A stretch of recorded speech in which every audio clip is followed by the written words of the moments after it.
Si ce genre de vidéo vous a plu, n'hésitez pas à la liker, la partager, à commenter dans l'espace commentaire et à me suivre dans mes différents réseaux. Et sur ce, je vous souhaite à tous un très bon visionnage. Arrivederci.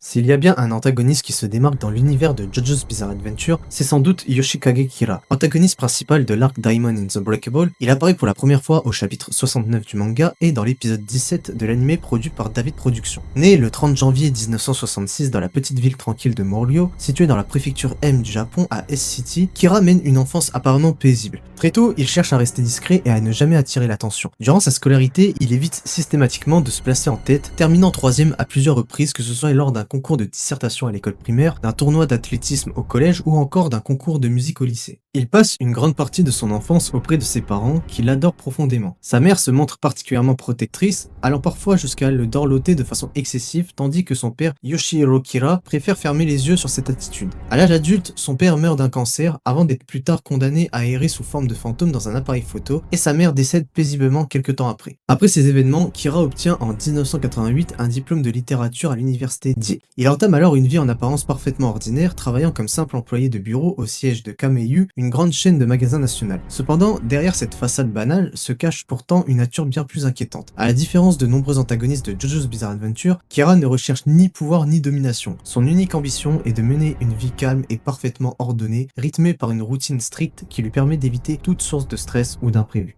Derrière cette façade de normalité se cache pourtant une nature bien plus troublante. Kira nourrit depuis l'enfance un fétichisme des mains, une fascination qu'il découvre pour la première fois en observant le célèbre tableau de Leonardo da Vinci, Mona Lisa. En contemplant les mains du portrait, il ressent un trouble intense qui marque profondément son esprit. Incapable d'ignorer cette obsession naissante, il découpe même l'image afin de pouvoir admirer ses mains en privé. Cette obsession incontrôlable pousse à commettre son premier meurtre à l'âge de 17 ans en assassinant la lycéenne Reimi Sugimoto ainsi que toute sa famille, y compris leur chien Arnold. Par la suite, Kira développe une macabre habitude, s'en prendre à des femmes aux mains qu'il juge belles. Au fil des années, il fera plus d'une quarantaine de victimes, conservant leurs mains afin d'assouvir ses pulsions. Pour effacer toute trace de ses crimes, il utilise son stand Killer Queen, capable de réduire ses victimes en poussière. Ainsi, aucune preuve ne subsiste, laissant derrière lui de simples disparitions inexpliquées et faisant planer une menace impassible sur la douce ville de Morlyo. おい危ねえぜこいちボケっとして道路渡んじゃねえよすみませんでした。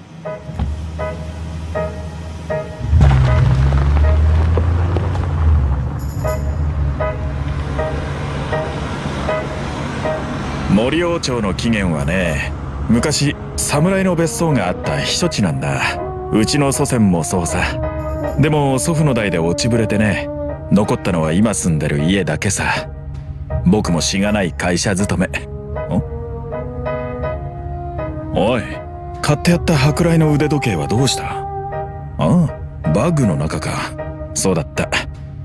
サイズがちょっと大きめだったんだな。明日直そう。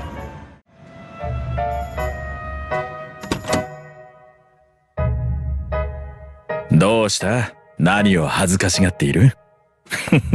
さあ、足元に気をつけて。この週末は楽しく過ごそうじゃないか。二人きりで。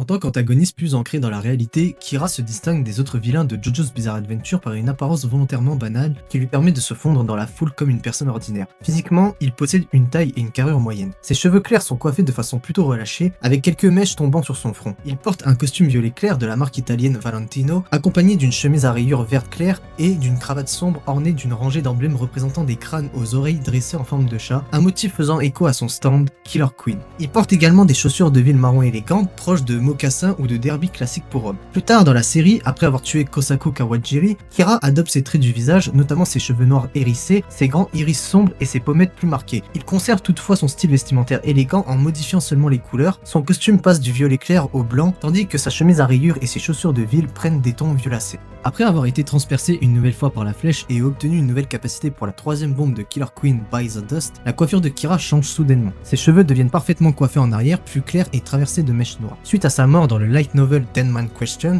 il retrouve son apparence d'origine, adoptant alors une tenue plus élaborée, composée d'un chapeau melon sombre à bords relevés et d'une cravate ornée de carrés concentriques, ainsi que d'un costume sombre, porté torse nu et sans revers. Lors de la construction narrative de la partie 4, Hirohiko Araki n'avait pas défini dès le départ un antagoniste final. Il imaginait les héros affronter diverses menaces inquiétantes dans la ville de Morio, et c'est au fil de l'histoire, à travers ces combats, que Yoshikage Kira est apparu comme le principal ennemi de la saison. Araki voulait créer un antagoniste qui contraste à la fois avec le protagoniste principal et avec les méchants éclatants et excessifs qu'il avait déjà conçus auparavant.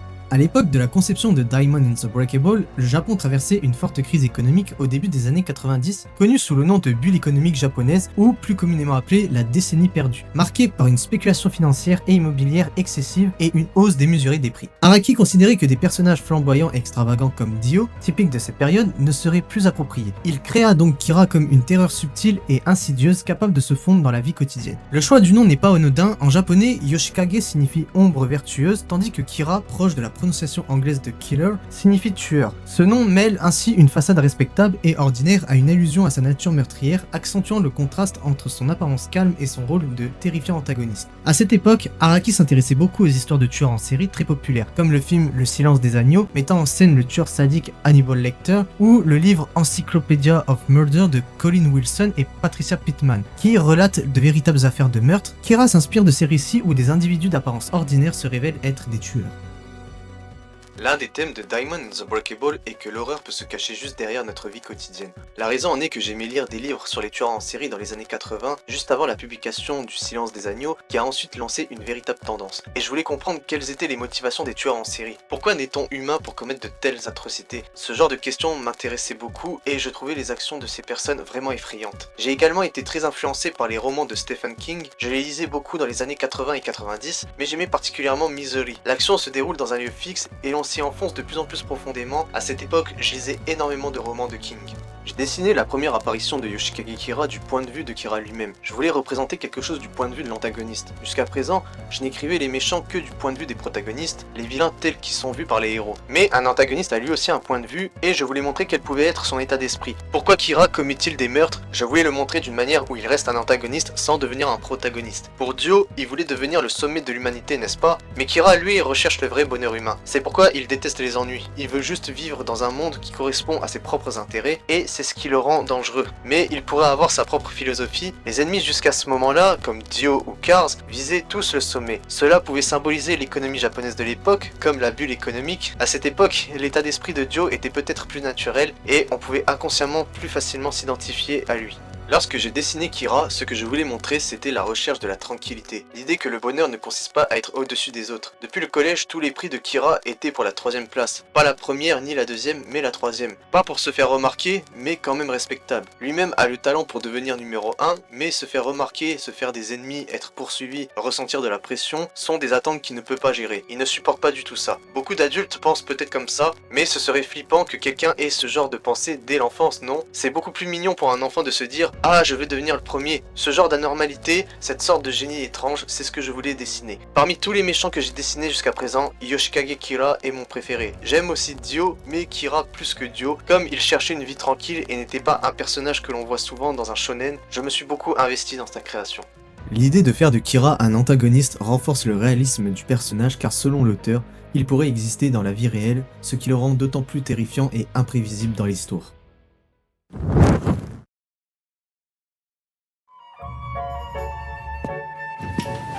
おいおい、何を怒って拗ねているんだ。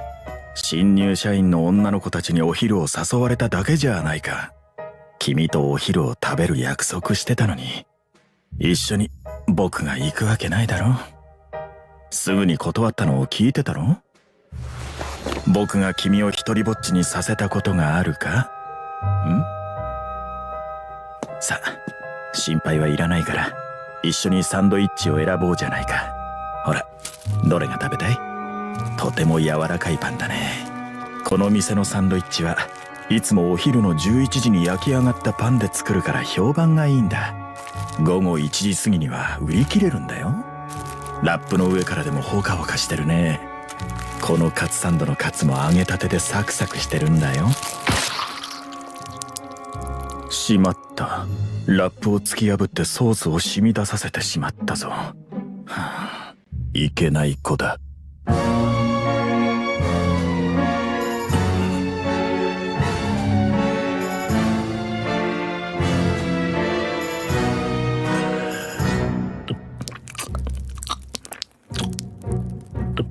しかしこのサンドイッチは穴が開いたからその下のやつを買おうね。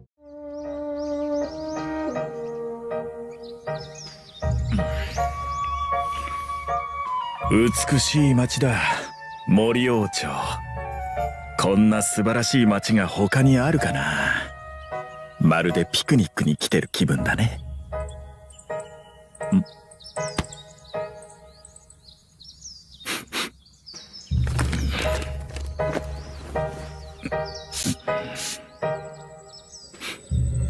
ちょっと匂ってきたか。この女ともそろそろ別れ時かな。手を切る時期か。手を切るまたどこかで旅行かなんかしている新しい女の子を見つけてくるか。Au fond de sa psyché de serial killer, Kira est un antagoniste à la personnalité à la fois troublante et dérangeante. Égocentrique et doté de tendances psychopathes, il présente également un caractère obsessionnel qui se manifeste par son besoin d'ordre et de contrôle. Il attache une grande importance à une routine de vie stricte et bien réglée et tolère très mal tout changement susceptible de perturber son équilibre physique ou son quotidien. Par-dessus tout, il aspire à mener une existence paisible et tranquille, loin de toute inquiétude et ne souhaite en aucun cas que cette tranquillité soit troublée. Ainsi, il rentre chez lui chaque soir au plus tard à 20h. Il ne fume pas et ne boit que rarement, il se couche vers 23h et veille à dormir au moins 8h. Avant de dormir, il a pour habitude de boire une tasse de lait chaud et de faire 20 minutes d'étirement afin de se détendre. Grâce à ce mode de vie, il se réveille toujours reposé et serein, comme un bébé, préservant ainsi la santé de son corps et de son esprit. En maintenant ce rythme rigoureux, Kira affiche une attitude calme et confiante. Bien qu'il soit très intelligent et doté de nombreux talents, il s'efforce depuis l'enfance de ne jamais finir premier dans les compétitions afin de ne pas attirer l'attention sur lui. Sous cette apparence de simple et humble salarié, Kira cache en réalité une nature profondément dérangeante, marquée par des pulsions meurtrières et une obsession pour les mains féminines, un fétichisme né lorsqu'il fut fasciné par celle de la Joconde. Indifférent au reste de la personne, il assassine des femmes au hasard afin de conserver leurs mains comme des petites amies, avec lesquelles il agit comme si elles étaient vivantes. Tueur opportuniste, il suit ses victimes jusqu'à ce qu'elles soient isolées avant de les assassiner, sans laisser aucune trace. De plus, Kira manifeste d'autres pulsions violentes comme le désir d'étrangler ses victimes jusqu'à la mort. Un autre détail notable chez Kira est que lorsqu'il ressent une forte pulsion meurtrière, ses ongles se mettent à pousser anormalement vite. Pour garder le contrôle et préserver l'apparence d'une vie ordinaire, il les coupe régulièrement et conserve les rognures dans des pots qu'il collectionne chez lui, allant même jusqu'à les mesurer pour prédire sa chance meurtrière selon leur longueur. Ce geste presque rituel lui permet de se calmer et de maintenir l'image d'un homme méthodique et ordonné. En dehors de ses meurtres, Kira peut se montrer violent et rancunier lorsque son mode de vie est menacé ou lorsqu'il est publiquement humilié. Soucieux de ne pas attirer l'attention, il cherche d'abord à résoudre ses problèmes discrètement sans confrontation directe. Cependant, si quelqu'un découvre sa véritable nature, il n'hésite pas à l'éliminer, allant jusqu'à insulter, battre, torturer et humilier ses ennemis avant de les tuer. Kira présente également plusieurs troubles liés à son besoin extrême d'ordre et de perfection. En plus de son désir d'une vie monotone et paisible, il se montre très méticuleux et possède des goûts raffinés, achetant par exemple son déjeuner au Saint Gentleman et portant des costumes Valentino. Obsédé par la perfection, il ne tolère aucun défaut au point de perdre du temps et de se mettre en danger pour remettre correctement les chaussettes de Koichi plutôt que de fuir. Lorsqu'il prend l'identité de Kozaku Kawajiri, il va même jusqu'à imiter minutieusement son écriture, la reproduisant de nombreuses fois afin d'incarner parfaitement sa nouvelle identité. Kira peut aussi se montrer très égoïste, presque comme un enfant gâté, se souciant peu du fait que ses crimes impliquent des meurtres et causent la souffrance des proches de ses victimes. Bien qu'il soit habituellement prudent et méticuleux, veillant à ne laisser aucune trace, il lui arrive parfois de devenir trop confiant et de baisser sa garde. Cette arrogance peut alors le conduire à des confrontations directes avec ses ennemis, voire à une défaite, une situation qu'il cherche pourtant à éviter à tout prix. Après avoir été transpercé une seconde fois par la flèche, l'attitude de Kira devient beaucoup plus détendue et exaltée grâce à l'apparition du nouveau pouvoir de Killer Queen by the Dust. Cette capacité lui permet de rembobiner le temps d'environ 1 heure en faisant exploser quiconque tente de découvrir son identité par l'intermédiaire de Hayato Kawajiri. Les victimes sont condamnées à mourir, quelle que soit la boucle temporelle. Ce pouvoir renforce alors la confiance de Kira qui se croit protégé par la chance et guidé par le destin, révélant un esprit superstitieux et la conviction qu'il peut toujours triompher grâce à sa détermination et à des circonstances favorables. Je me présente, je m'appelle Yoshikage Kira. Cette année, j'ai fêté mes 33 ans. J'habite au nord-est de Morio, dans un quartier fait principalement de résidences secondaires. Et actuellement, je ne suis pas marié. Je travaille en tant qu'employé de bureau à Kameyu, la chaîne de grands magasins. Et tous les jours, sans la moindre exception, je rentre chez moi à 20h au plus tard. Je ne fume jamais de cigarettes. Et s'il m'arrive de boire, cela reste rare. Tous les jours, je vais me coucher avant 23h et je m'assure d'atteindre au minimum 8 heures de sommeil par nuit, c'est systématique. Avant d'aller au lit, je bois toujours un verre de lait chaud. Puis afin de conserver une certaine souplesse de corps, je fais 20 minutes d'étirement, ni plus ni moins. Ensuite, je dors profondément jusqu'au petit matin. Lorsque je me réveille, je ne ressens absolument aucune fatigue ni aucun stress. J'irais jusqu'à dire que je me réveille comme un bébé. Lors de ma dernière visite médicale, on m'a dit que je n'avais pas de problème de santé.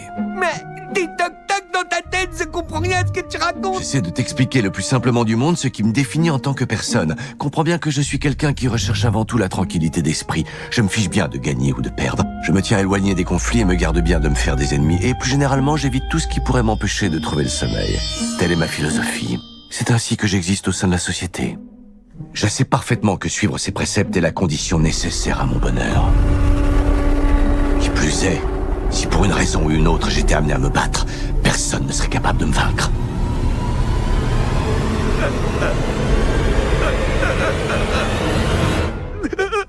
Je vais être franc avec toi, Shigechi. Tu fais typiquement partie de ce qui viendrait troubler mon sommeil, ce qui fait de toi mon ennemi. Je ne peux évidemment pas l'accepter.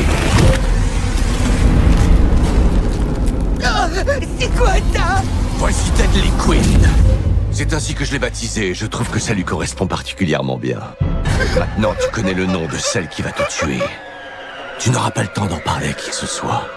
Je dois me débarrasser de toi si je veux dormir sur mes 2 oreilles ce soir. D'un point de vue extérieur, Kira apparaît comme le citoyen modèle d'une société uniformisée. Pourtant, derrière cette façade respectable se cache un véritable monstre sanguinaire, prêt à tout pour assouvir ses désirs les plus sombres, quitte à transgresser les lois de manière totalement non conventionnelle. Les crimes de Kira ont eu un impact considérable sur la ville de Morio. De nombreuses disparitions ont été signalées aux alentours de la ville, sans qu'aucune trace ni aucun indice ne soit retrouvé, conséquence directe de ces meurtres. Le taux de disparition y est ainsi devenu 8 fois supérieur à la moyenne nationale, selon les propos de Reimi Sugimoto. Profondément marquée par ce chiffre, elle fut la première victime de Yoshikage Kira, tuée à l'âge de 16 ans. Après sa mort, son âme fut condamnée à errer dans l'allée fantôme de Morio, où elle observa impuissante les nombreuses victimes de Kira rejoindre l'au-delà. Pendant plus de 15 ans, elle tenta d'avertir les autres des agissements du tueur, attendant patiemment le jour où quelqu'un serait capable de s'opposer à lui. Les nombreux meurtres de Kira bouleversent la vie de nombreuses familles, plongées dans la tristesse après la disparition de leurs proches. Certaines continuent pourtant d'espérer qu'ils ont simplement disparu et qu'ils finiront un jour par revenir chez eux. Ce ne sera malheureusement pas le cas pour Shigekio Yongo, qui croisera la route du tueur à la suite d'un malentendu. En découvrant la véritable nature de Kira, le jeune garçon sera éliminé sans le moindre remords. Avant de mourir, il parviendra toutefois à laisser un indice destiné au groupe de Morio afin de révéler les manigances du tueur. Parmi les dommages collatéraux de ces crimes, Kira plonge la famille Kawajiri dans une profonde tragédie. Après avoir assassiné le père de famille, Kozaku Kawajiri, il usurpe son identité pendant un certain temps. Son fils Hayato Kawajiri finit par découvrir la véritable nature de cet imposteur. À la suite de la défaite de Kira, Shinobu Kawajiri se retrouve à attendre le retour de son mari, ignorant qu'il ne reviendra jamais, tandis que Hayato reste profondément marqué par les événements traumatisants qu'il a vécus, notamment les actes violents et terrifiants dont il a été témoin de la part de Kira. Ces méfaits entraîneront également l'apparition de nombreux maniants de stand dans la ville de Morio. En effet, le père de Kira, Yoshihiro Kira, revient après sa mort sous une forme fantomatique et cherche à protéger son fils à tout prix. Pour cela, il utilise la flèche afin de créer plusieurs maniants de stand dans le but d'affronter le groupe de Morio qui tente de mettre fin aux actes criminels de son fils. Les atrocités commises par Yoshikage Kira ont semé trouble et peur à Morio, poussant des figures comme Jotaro Kujo ou la fondation Speedwagon à enquêter sur la menace paranormale qui rôde dans la ville. Au départ, il pense que le responsable des meurtres est Angelo Katagiri, ce qui est partiellement vrai, mais la majorité des crimes proviennent directement de Kira, qui profite de cette ambiguïté pour passer inaperçu. Lorsqu'il sera acculé par le groupe de Morio, il avouera à une infirmière avoir tué 48 femmes aux mains magnifiques. Cette révélation révèle l'étendue des exactions de Kira, confirmant qu'il est un tueur en série sanguinaire. Cependant, cela ne durera pas, Kira sera finalement vaincu par le groupe de Morio et se retrouvera piégé, à l'instar de Reimi Sugimoto, dans l'allée fantôme. Mais cette fois, il payera pour ses crimes, une force de main ténébreuse l'agrippera et l'entraînera dans un purgatoire, ironique châtiment pour celui qui, de son vivant, n'aspirait qu'à être entouré de mort.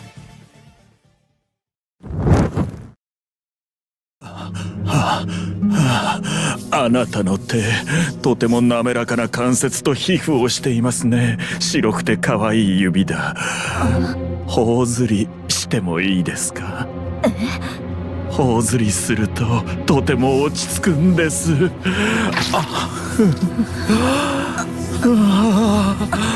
私は子供の頃、レオナルド・ダ・ヴィンチのモナリザってありますよね。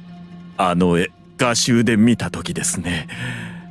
あれ、初めて見た時、なんていうか、下品なんですが、勃起しちゃいましてね。手のとこだけ切り抜いて、しばらく部屋に飾ってました。あなたのも切り抜きたい。何をするんですか？私の名前はキラヨシカゲ。今まで48人の手の綺麗な女性を殺しました。あなただけだ。私の正体を知る者はあなただけになる。来るか丈太郎。バイツァーダストはお前に出会いたくない一心で発言した能力だ。近づいてこい。時を止めてみろ。何秒止められる？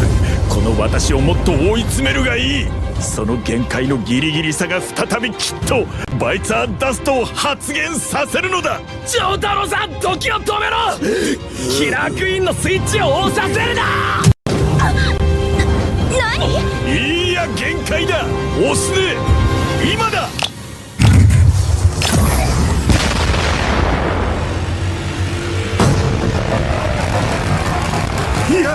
やったぞ。発動したぞ。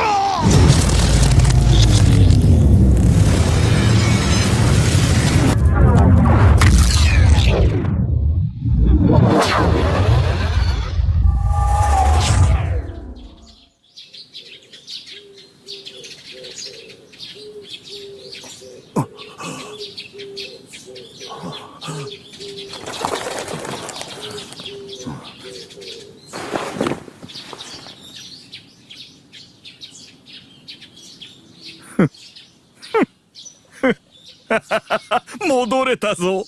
作動できたんだ。バイツァーダストを再び作動できたんだ。奴らに勝ったぞ。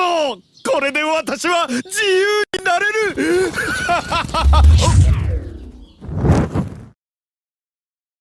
En somme, Yoshikage Kira se distingue comme un antagoniste unique par son apparence ordinaire, dont la banalité contraste fortement avec la violence de ses actes. Ne cherchant ni gloire ni domination, il aspire simplement à mener une vie paisible. Pourtant, derrière cette façade se cache une personnalité profondément troublée. Cette opposition entre normalité et monstruosité renforce le réalisme et la dimension inquiétante du personnage, rappelant que le danger peut parfois se dissimuler derrière les apparences les plus ordinaires. Ainsi, Kira demeure l'un des antagonistes les plus marquants et singuliers de l'univers de JoJo's Bizarre Adventure.